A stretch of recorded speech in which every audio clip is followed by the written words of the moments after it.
আপনার বাচ্চার মোবাইল আসক্তি বা মোবাইল এডিকশন আছে কিনা এটা কিভাবে বুঝবেন? আমি কিছু বৈশিষ্ট্যের কথা বলছি, এগুলোর সাথে মিলিয়ে নিতে পারেন।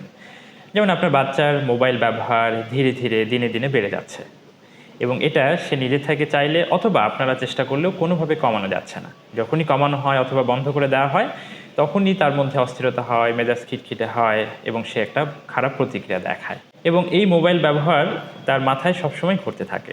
যেমন সে অন্য সময় অন্য কোনো কাজের মধ্যে থাকলেও গেম, সোশ্যাল মিডিয়া অথবা কার্টুন অথবা কোনো ভিডিওর বিভিন্ন চিন্তা তার মধ্যে হতে থাকে এবং এর ফলে সে তার দৈনন্দিন জীবনে বিনোদনের যেসব মাধ্যম যেমন ধরেন বই পড়া, বাইরে খেলতে যাওয়া, এগুলোতে সে আগ্রহ পায় না এবং এই সময়টা সে মোবাইলেই কাটায়। তার যদি কোনো কারণে খারাপ লাগে, অস্থিরতা হয় অথবা মন খারাপ হয়, তো সেটাকে কাটানোর জন্য সে আবার মোবাইলই দেখতে থাকে। একসময় তার ঘুমের সমস্যা হতে পারে, খাওয়া-দাওয়ার সমস্যা হতে পারে, তার মোবাইল ব্যবহার নিয়ে পরিবারে রাগারাগি হতে পারে। কিন্তু এত কিছুর পরেও সে মোবাইল ব্যবহারটা বন্ধ করতে পারে না, কমাতে পারে না এবং এই ব্যাপারে তার মনে হয় যেন নিজের উপরে নিয়ন্ত্রণ নাই। তো এরকম লক্ষণ যদি তার মধ্যে তৈরি হয়, তাহলে কিন্তু বুঝতে হবে যে সে হয়তো ইতিমধ্যেই মোবাইলে আসক্ত হয়ে গেছে অথবা আসক্ত হওয়ার পথে আছে। তো এরকম যদি হয় আপনার বাচ্চার ক্ষেত্রে, তাহলে আপনি কি করবেন? আমাদের ভিডিওগুলো দেখতে থাকুন। আমরা এ ব্যাপারে আপনাকে সুনির্দিষ্ট পরামর্শ দেওয়ার চেষ্টা করব ইনশাআল্লাহ।